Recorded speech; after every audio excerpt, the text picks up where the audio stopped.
One incident from my school days that has always stayed with me involved a punishment I received from the PE master after being caught throwing snowballs at a group of girls during a particularly snowy winter.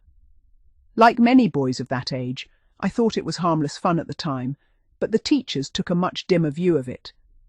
Before long, I found myself being marched off to face the consequences. What made the episode particularly memorable was not just the punishment itself, but the reaction of a girl who lived on the same street as me. She had not been one of the girls targeted by the snowballs, yet she seemed remarkably interested in what had happened afterwards. A few days later, she approached me and began talking about the slippering as though she had witnessed the entire event.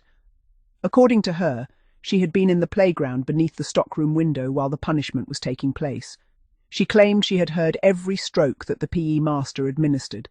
She even knew how many strokes I had received.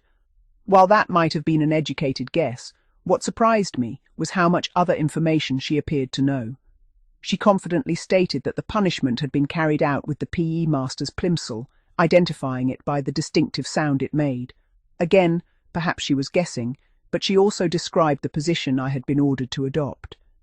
She knew that I had been instructed to bend over a desk and hold onto the far side while the punishment was administered.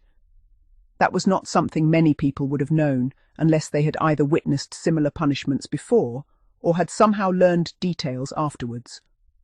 What embarrassed me most was when she remarked that it must have hurt a great deal because she had heard me crying out. Every detail she mentioned was accurate. The punishment had indeed been extremely painful, and despite my efforts to remain silent, I had not managed to maintain the stoicism that boys often tried to display.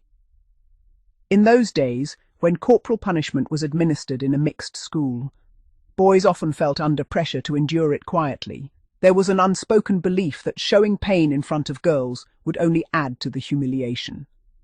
Most of us would grit our teeth and do our best not to react, regardless of how much it hurt.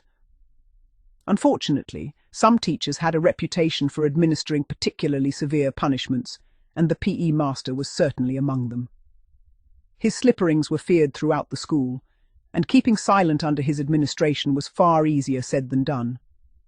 The girl's fascination with the incident left me puzzled. She seemed far more interested in the punishment than in the snowball throwing that had caused it. Curious about this, I later mentioned the conversation to my sister and asked whether girls generally took an interest in boys being punished. My sister laughed and said that she quite enjoyed watching our father slipper me when I got into trouble at home, although I suspect she was teasing me rather than making a serious confession. She then offered another explanation. According to her, the girl was probably interested because she liked me. Whether there was any truth in that suggestion, I never discovered. My sister also claimed that many girls enjoyed watching boys being punished at school. From her perspective, it was often one of the more dramatic interruptions to the normal routine of lessons. A boy would be called to the front of the class, made to bend over, and then receive his punishment while everyone watched.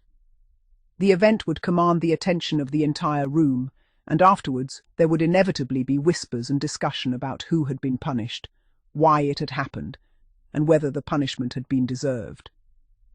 Looking back, I still find it surprising how much interest that particular girl took in my slippering.